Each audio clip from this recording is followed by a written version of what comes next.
I think that's the problem we've all sat through these AI panels and the keynotes and everything else, and you never walk away with anything tangible. It's just the fact that we all need to get on board with AI. But it's like I always leave there not being clear what I'm actually supposed to do. So I feel like that's something we still haven't solved for. There's nothing tangible here. It's just people telling us that AI is the future and to get on board. Did you know that disco record sales were up 400% for the year ending 1976? If these trends continue, hey! Your fish are dead. Yeah, I know. I can't get them out of there. Pushing integrators and AV users to embrace AI. QSys touts their full stack power and what it means to put all your eggs in one basket. All that and more next on AV Week. This is AV Week, episode 718, recorded Friday, May 23rd, 2025. Keeping up with AI.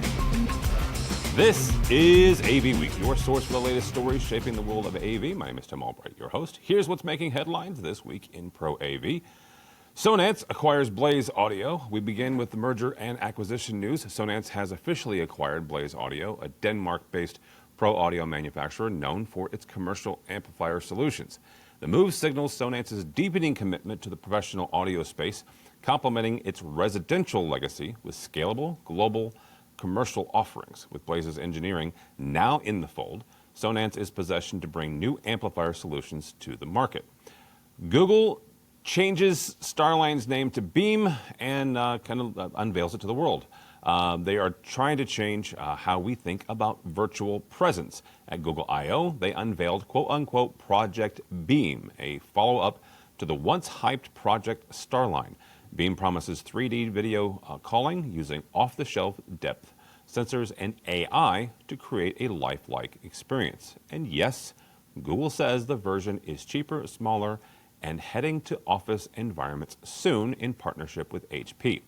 For AV integrators and IT managers designing a hybrid spaces, this could shake up how we define telepresence moving forward. Also for IT directors, you may be getting a new request from the C-suite. Voice control and AI continue their march into everyday environments. Samsung recently partnered with Burger King in a proof of concept pilot showcasing their Bixby-powered voice AI in digital signage. The demo allowed customers to interact with menu boards using voice commands in real time. Now, while this is still experimental, the implications for quick service restaurants, retail, and other customer-facing verticals are big and getting smarter, even maybe weirder. We'll have to see about that. Over in the Pro Audio corner, Sennheiser just announced a firmware update enabling 32-bit float recording across several of its wireless systems. Great news for content creators and tech managers alike. Also introduced the Profile Wireless Set single-channel wireless mic kit. That's a single-channel version of their two-channel Profile set. This system is designed with creators and podcasters in mind. It's also another nod to the evolving convergence of broadcast, AV, and creator tools. And finally, AVIXA has announced that Noelle Russell will keynote this year's Women's Breakfast at InfoComm 2025. Russell is an AI expert and advocate for diversity in tech. She brings experience from Accenture, Microsoft, and the Alexa team at Amazon. The AVIXA Women's Breakfast is on Thursday, June 12th at 7:30 in the Valencia Ballroom. Now, you do need to be registered for the event to attend. That's a quick look at what's happening across the AV landscape this week. Stick around. Coming up is our roundtable discussion where we'll dig into AI and AV, full stack AV, and more. This is AV Week. Welcome back. Now we bring in our fantastic roundtable with us to discuss the news and information we have got this week. First and foremost, Misty Chalk from Bright Sign. Welcome, ma'am. Thank you. Good to see you. Also with us, a very dear friend, Mr. Brock McGinnis from Nationwide. Thank you, sir. Hello, Tim. Always great to be here. Yes. And a young man I get to hang out with yet again for the 15th time this year, Mr. Craig Derr from Collab Collective. How are you, sir? I appreciate you calling me young man. We'll just say it's because that hair dye is working well right now. You're younger than me. Come on. No, we went through this last time, but we're not going to air it. Did we? We're not going to air it. We're not going to air it again. So. Fine. The first story we got. QSys has expanded into a quote-unquote full-stack AV platform. They're aiming to be the full stack AV platform in a move that feels like a strategic repositioning. They are now offering everything from audio and video processing control endpoints and cloud management. This positions them as a one-stop ecosystem, especially attractive to some integrators and certain IT teams looking to standardize across campuses or enterprise spaces. The shift also mirrors a broader industry trend in the AV industry: convergence and collaboration and consolidation, and possibly the push for interoperability within a single vendor's ecosystem. That part I've got a couple issues with, and we'll talk about that in a second. Brock, we're going to start with you on this. There are several ways to go about this. The phrase I'm going to use is putting all your eggs in one basket. QSYS says full stack.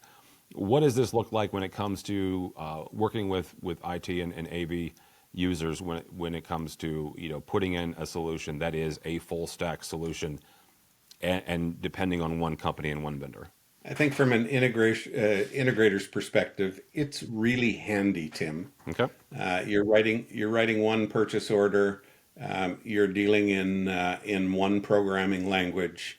You have that proverbial one throat to choke, and it's great if each of those components is appropriately cost effective, appropriately powerful for the job that you want it to do.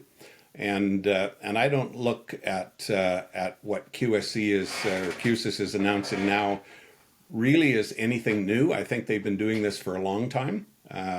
I believe they may have some new marketing input, and they're starting to phrase this as full stack because that's what IT users would like to hear. Generally, it's a great idea if it works. If it works. So I have a question from a vendor's perspective, because if you go back to COVID and the whole supply chain shortage and chip shortage and everything else, the biggest thing we got from our consumers was that they wanted diversity. They didn't want just a single vendor anymore, right? They need to have more flexibility. So I'm just curious how we got from there back to a single vendor. So from a reseller's perspective, I'm just curious, what are we actually solving for by a single vendor? What's driving that? Which I know why a vendor would do it. I mean, we all know why a vendor would do it. But from a consumer or a reseller's perspective, what is actually driving that change backwards to not diversifying anymore, but a single vendor? So I think that our customers, or a certain subset of our customers, particularly in the IT world, love having one name. We're a Poly house. And everything's Poly, or we're a Cisco house and everything's Cisco. We're a QSYS house and everything's QSYS. And so they get to have that single pane of glass that monitors everything. They get to learn one set of code.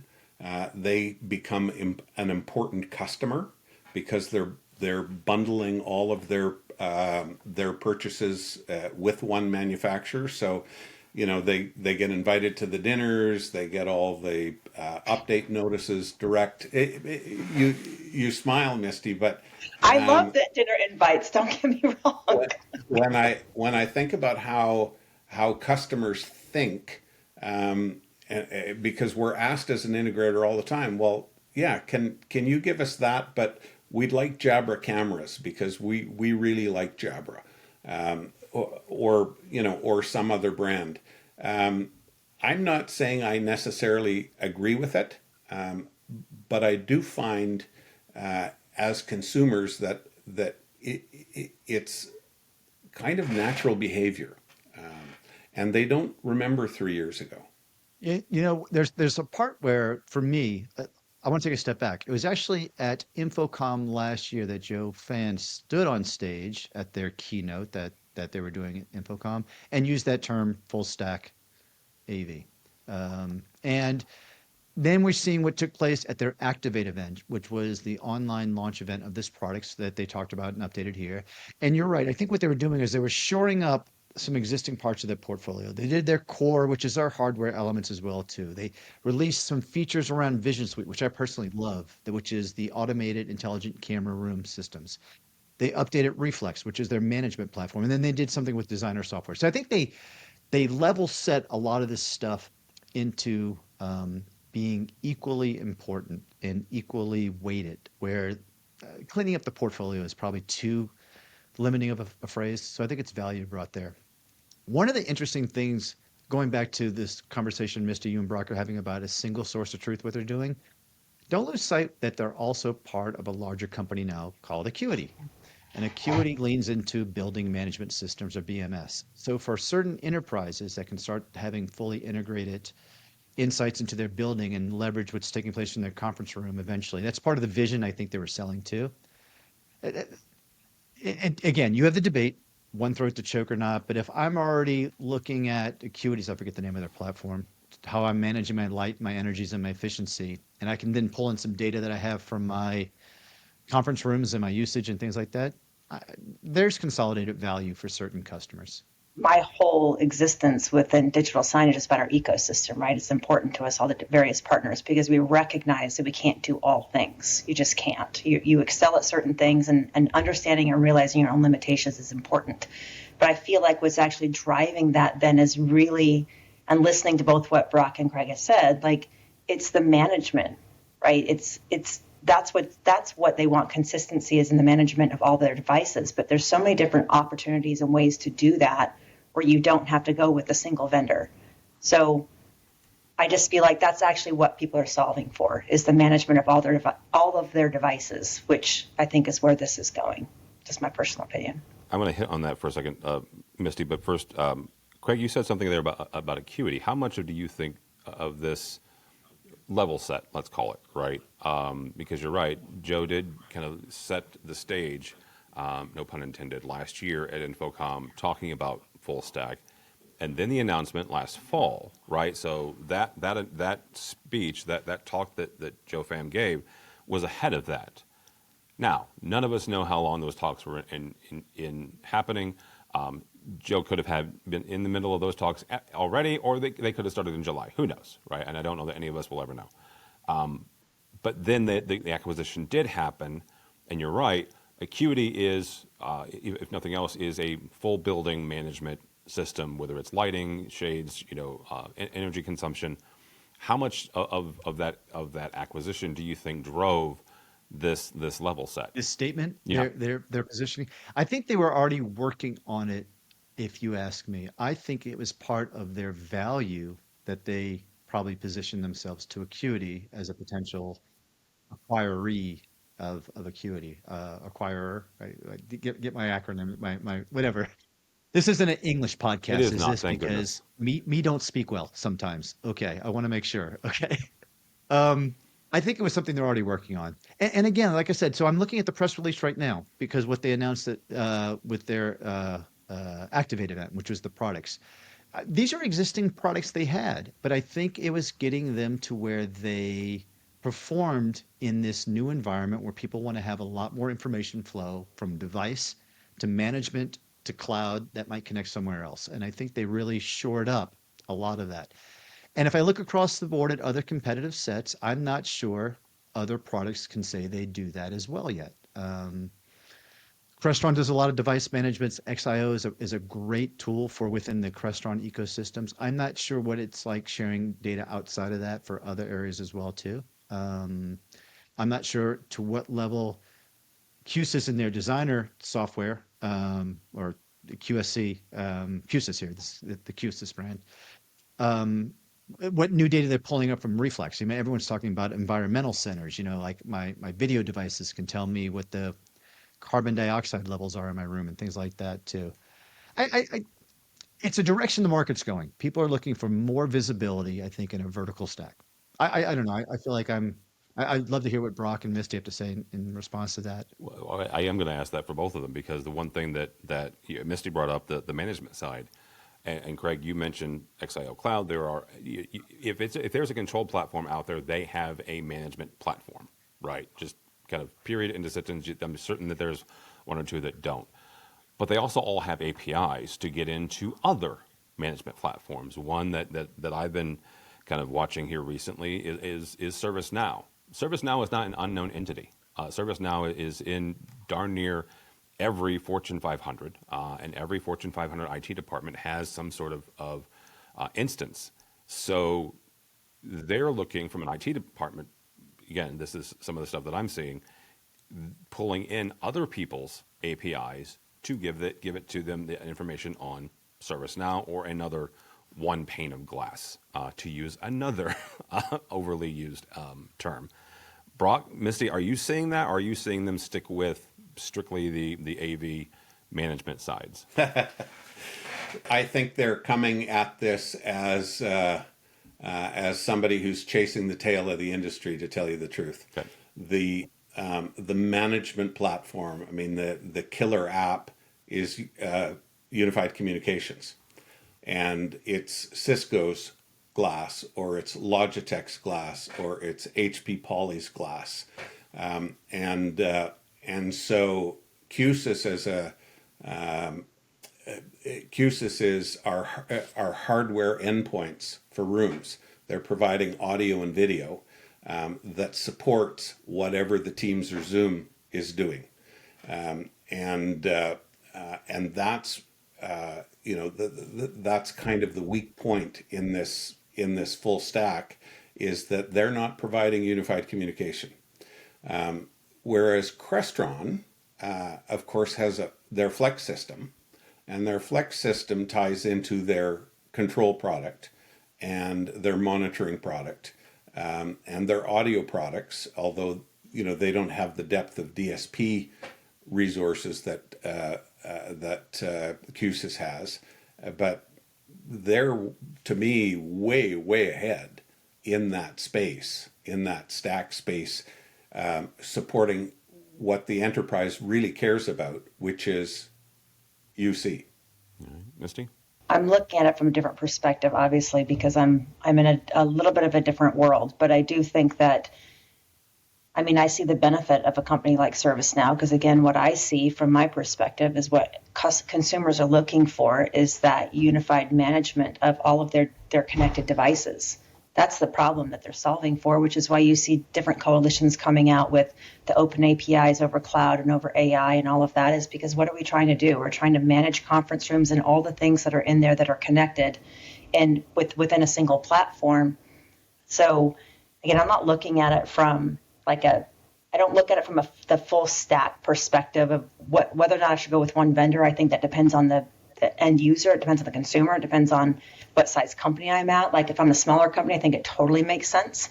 But it's not a one size fits all. I think that what we're actually solving for, though, and I said this earlier, is actually how do we manage all these connected devices? Every single thing in our building now is connected, and how do you do that? So you're going to see more and more coalitions coming out that are embracing this open AI technology, so that you can bring in all these APIs and you can manage that and leverage it however you choose, whether that's through a cloud platform or an AI platform or whatever that is. That's really, I feel like, what people are solving for, is they want real-time information about how their equipment is performing, what is the health of the performance of their system. Like all of this data and analytics is, you're not going to get away from it. It's what people feel that they want, they feel like they need. And I think that's where you see companies like ServiceNow that are, and more than just them, that are emerging in this space, because I think that's truly what we're solving for. Alrighty. Next story. Byron Terry has created Next Now. It is a movement that he is unveiling at InfoComm 2025, and I'll explain what I meant by that by pause in a second. Terry is formerly of GPA. He is launching something, quite frankly, bigger than a product. According to the press release, it is a mind shift.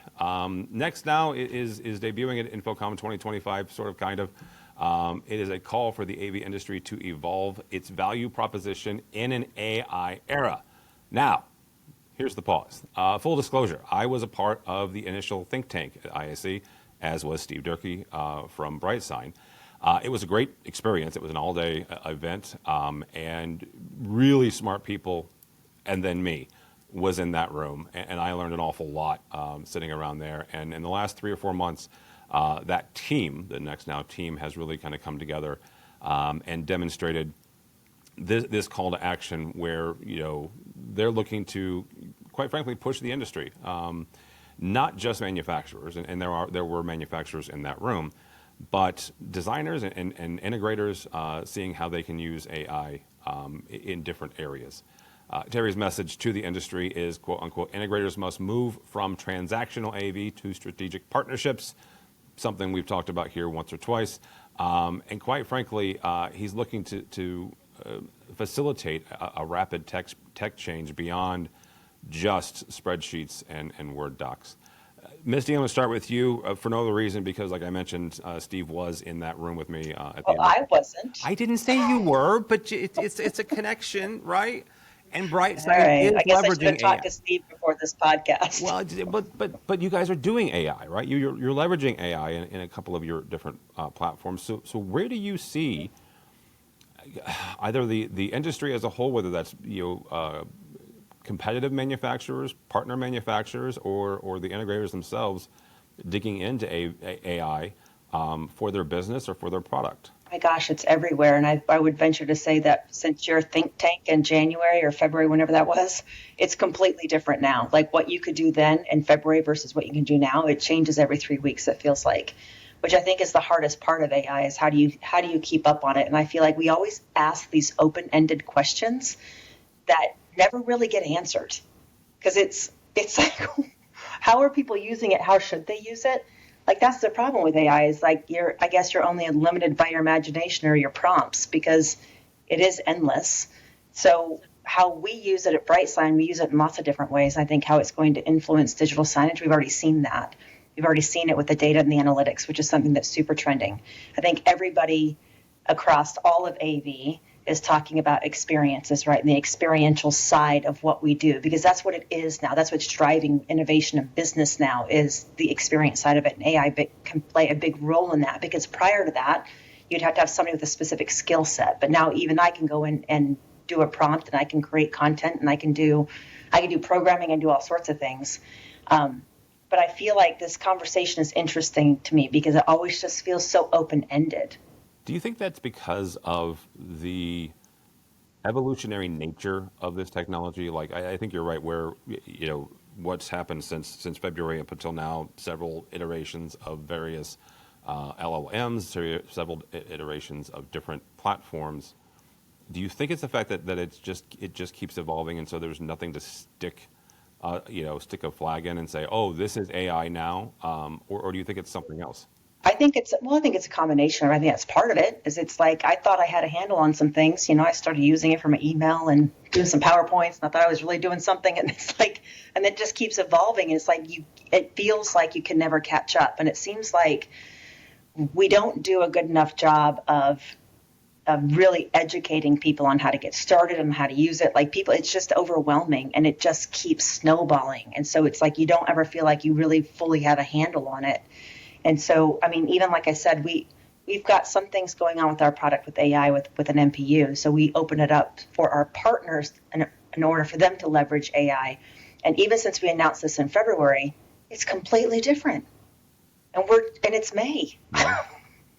Yeah. And so I do feel like that's part of it. Yes. All right.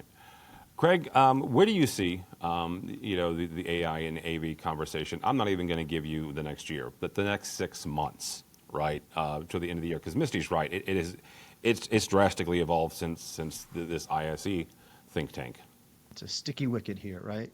When one of the adjacent industries that I look at also is contact center, customer experience, and where AI is working there is what I call boring use cases. It's boring stuff like time to resolution. It's time to getting an answer on a phone call, time to completion of a task right now.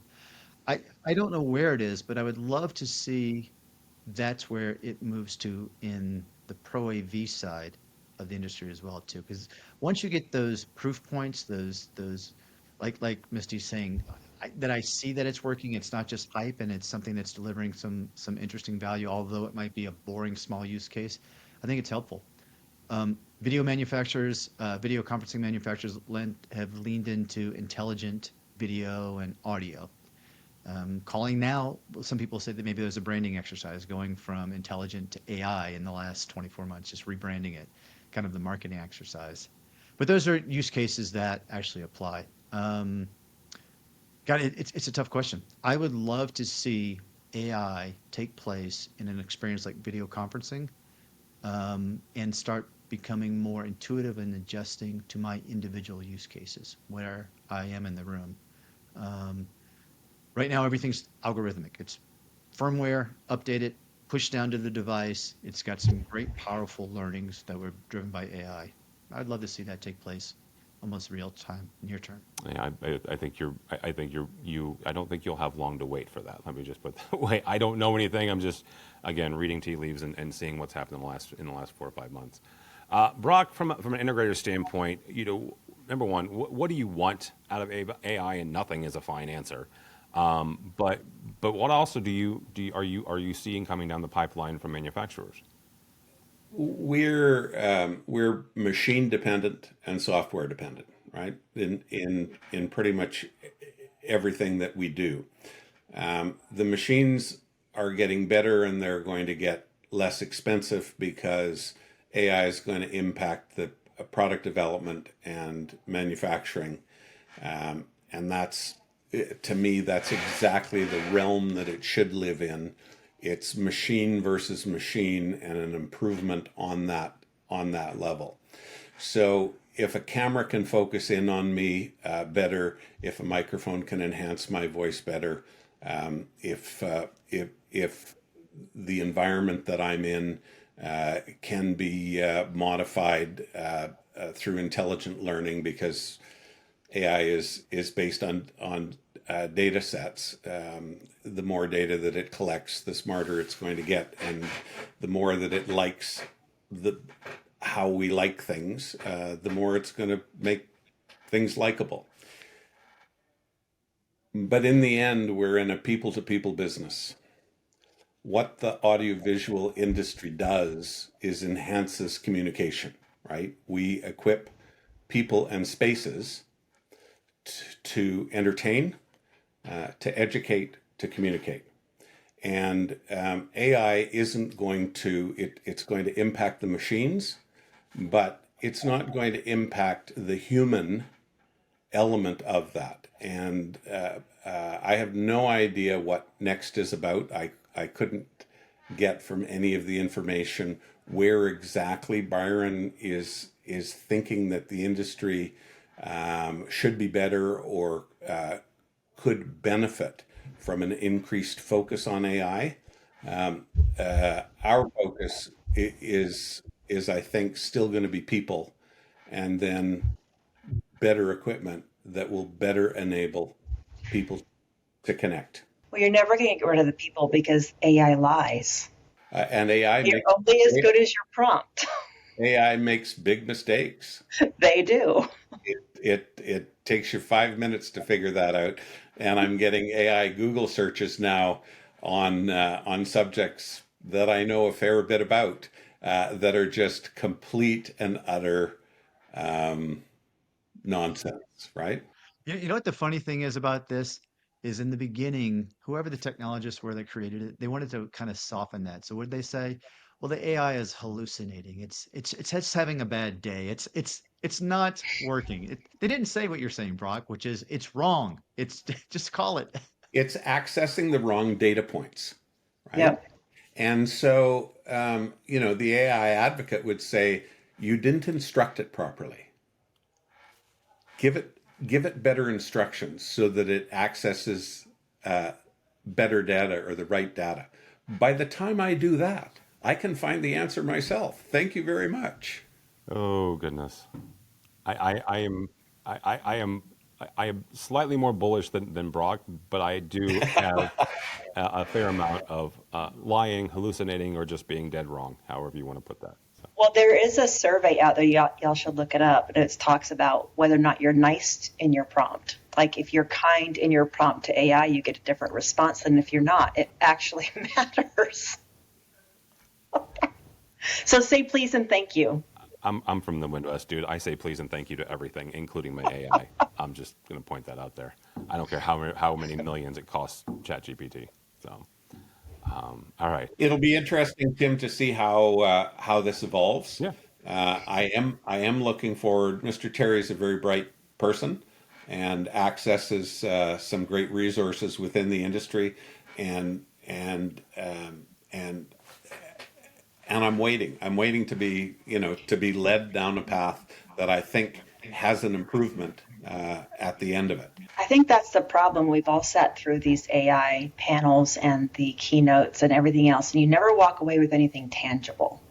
It's just the fact that we all need to get on board with AI. But it's like I always leave there not being clear what I'm actually supposed to do.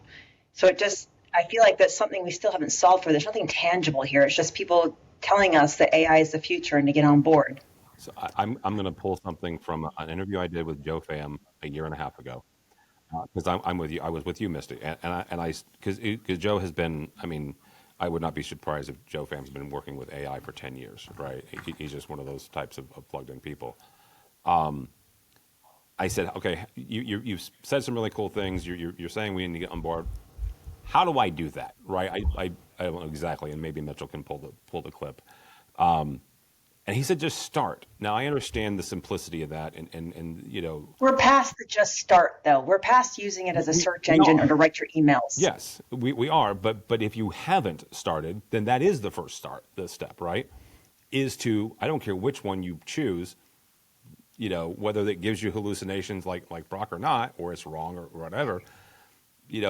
And Brock's right. You can't help but just start, because if you're using Google for a search engine or Bing, you're already going to have AI results, right? So that is an entry point of sorts.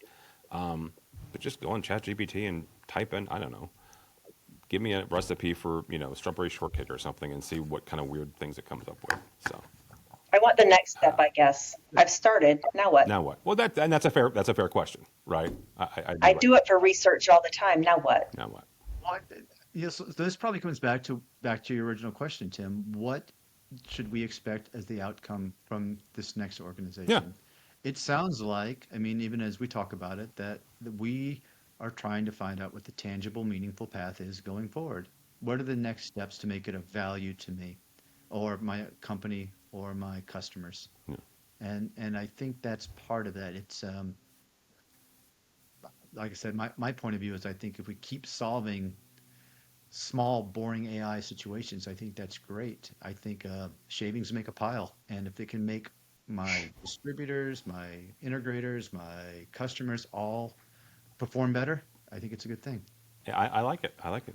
All right. Thank you all so much. Misty Chalk from BrightSign. Thank you, ma'am. How do people connect with you or BrightSign? We're going to be at Infocom at booth 1100, or you can find me on LinkedIn.